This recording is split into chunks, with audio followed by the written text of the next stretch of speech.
አንቺስ ብትሆኚ ቀላም ብለሽ ለምንድን ነው የማትጠይቂው? ለምን ጠይቀው? ወደ ውጭ ላኩኝ አላችሁ። ሲጀመር ይሄን የምታደርጉት ከናጣ ጋር በሰላም ለመኖር ስለ ሰላም የተከበራችሁ እና የተወደዳችሁ ውድ ቤተሰቦቼ በሙሉ ዓለም የምትገኙ ኢትዮጵያውያን ኤርትራውያን ሰላማችሁ ይብዛልኝ። ፕሊዝ ለቤት አዲስ የሆናችሁ ደገፍ ደገው አድርጉ። ላይክ ሰብስክራይብ በማድረግ አበረታቱኝ። ፕሊዝ ቪዲዮን ሲጀምሩ ላይክ ሼር ሰብስክራይብ በማድረግ ጀምሩ ማለት ነው። ውዶች የአዲስ ቤተሰብ ኑ አብረን እንደግ፣ ኑ እንደጋገፍ፣ ኑ እንበረታታ፣ እጅ ለእጅ ተያይዘን አብረን እንደግ ነው የምለው። ነባር ቤተሰቦች ደግሞ ዘወትር ስለምታበረታቱኝ ስለምታግዙኝ በጣም ነው የማመሰግነው። አይዞሽ በርች እያላችሁ ስለምታግዙኝ ማመሰግናለሁ። ከሰው ስህተት ከብረት ዝገት አይጠፋም እና መቼም ቡርቴ ይሄን ነገር አስተካክሊ ብላችሁም ጻፍ አድርጉልኝ። ኮመንታችሁን አይቼ ስህተቴን ለማረም እሞክራለሁ ማለት ነው። በመቀጠል ወደ ተወዳጁ ዳጣ እንሄዳለን። ዳጣ በየቀኑ አጓጊና ልብ አንጠልጣይ እንደሆነ ቀጥሏል። አሁንም ነገሮች በጣም እያጓጉ በጣም እውነታው መቼ ነው የሚፈነዳው፣ እውነታው መቼ ነው የሚወጣው የሚለው ነገር ብዙዎቻችን ልባችን አንጠልጥሎታል ማለት ነው። በሌላ በኩል ደግሞ በየቀኑ ነገሮችን ማካበድ፣ ነገሮችን ማጋነን፣ በቃ የሆነ ነገር መፍጠር፣ ችግር መፍጠር የምትፈልገው አቢጌል አሁንም ተንኮል ከመስራት ወደኋላ አላለችም። ጭራሽ ዳጣን ለማስጎዳት ወይም ለማስደብደብ በአርጁን አማካኝነት ያቀደችው እቅድ ከሽፎባታል። ከመጀመሪያው ጀምሮ በቀደም ምዕራፍ አይታችሁ እንደሆነ ውዶችዬ ዳጣ በጭራሽ አርዱን አይጎዳትም። ምክንያቱም ዳጣ በጣም አስተዋይና ጎበዝ ልጅ ናት። አንዳንድ ጊዜ የሆነ ፈጣን ስንሆን ነገሮች ቶሎ ይገቡናል እና ዳጣ እንደዛ ናት ብዬ ነበር ያሰብኩት የተናገርኩት ማለት ነው። ዳጣ አንድ ቀን ሁለት ቀን ሳይከታተላት በደቂቃዎች ውስጥ ነው አርዱን እየተከታተላት እንዲያወቀችው እና እሱ ሳይሸውዳት እሷ ሸውደው ከኋላ ሄዳው ቆይ አንተ ማነህ? ለምንድን ነው የምትከታተለኝ? አቢጌል ናት ወይ የላከችህ? ምን አርግ ብላህ ነው ብላ አፋጣ ስትጠይቀው እንግዲህ ወይ ጉዳት ደብድባት፣ እንደዚህ ጉዳት አድርስባት ምናምን የሚለው ነገር እንደነበረ ነግሯታል። ሲጀመር እሷ በፍቅር አማካኝነት አንተ ብቻ ስለምትወዳት እንደፈለገች እየነዳች ነው። ለምንድን ነው የማይገባህ? እንደ ሸንኮራ አገዳ ለመጥፎ ስራዋ ተጠቅማ መጣህ የምትጥልህ እንደሆነ አይገባህም እንዴ?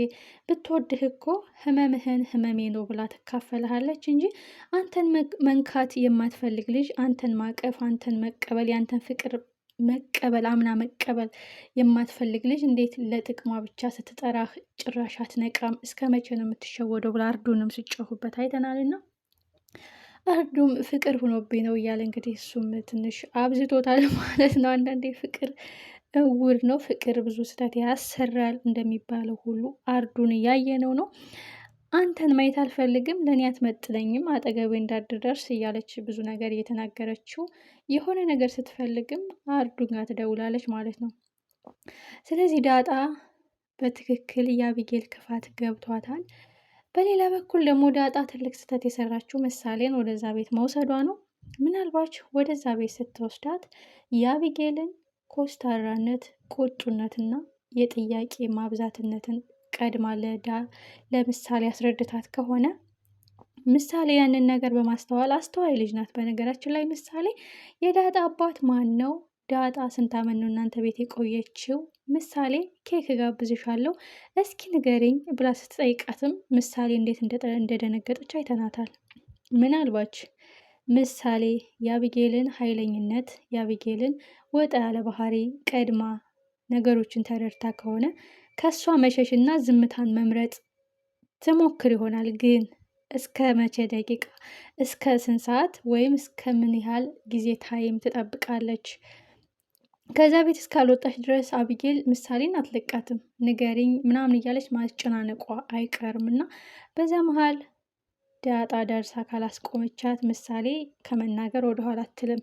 ምሳሌ ምን ታውቃለች? ምንስ ትናገራለች ብትሉ ይሆናል ብዙዎቻችሁ። ምሳሌ የምታውቀው የደረጀ ልጅ መሆኗን እና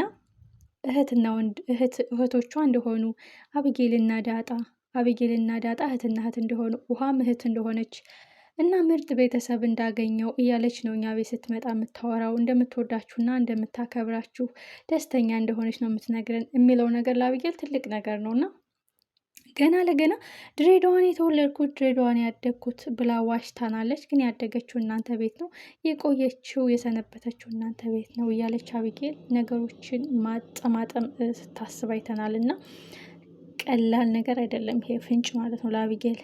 ስለዚህ ዳጣ ደግሞ ትልቅ ስህተት የሰራችው እዚህ ጋር ስለ ዝናህ መናገሯ ነው። ዝናህ በሄደበት እንዳትሄጂ፣ በተራመደበት እንዳትራመጂ፣ ዝናህ ማለት ሰው ለበስ አውሬ ነው እያለች ስትነግራት ከእንደዚህ ያሉ ሰዎች ጋር መጋፈጥ መተዋወቅ ደስ ይለኛል ትላለች አቢጌል። አቢጌል ደግሞ ዳጣን ለማጥፋት የማትሄድበት ጥግ ስለሌለ ምናልባች ዝናህ የሚባለውን ሰው አቢጌል ወስዳ ባታገናኛትም እንዴትም ብላ ፈልጋ ማግኘቱ አይቀርም። ስለዚህ ነገሮች እየሰፉ ነገሮች በጣም ወደኋላ እያፈገፈጉ እውነታውን ሊያፈነዱትና እውነታውን ሊያፈርጡት እየደረሱ ነው ማለት ነው። በሌላ በኩል አቶ ደረጀ ነው።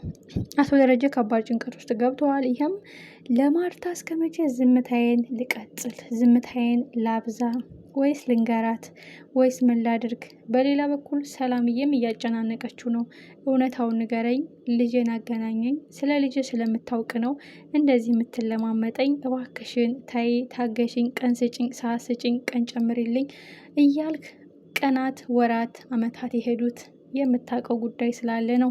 እኔ ለልጄ ብዬ ተቃጠልኩ፣ ለልጄ ብዬ እድሜን ሰው ቤት ጨረስኩ። አሁን ግን ታግሼ ትዕግስቴን ጨርሻለሁ። እውነታው ይፈነዳል፣ ሀቁ ይገለጣል፣ ነፃነቴን አውጃለሁ። የእውነት ልጄ በህይወት እንዳለች ስለምታውቅና የትና እንዴት ስለሆነች ስለምታውቅ ነው ይሄን ያህል እኔ ጋር ግብ ግብ ያስከው። ስለዚህ ከመናገር ወደኋላ አልልም። ወይ ሞታለሁ ወይ ነፃነቴን አውጃለሁ ወይ ልጅን አገኛለሁ ትላለች።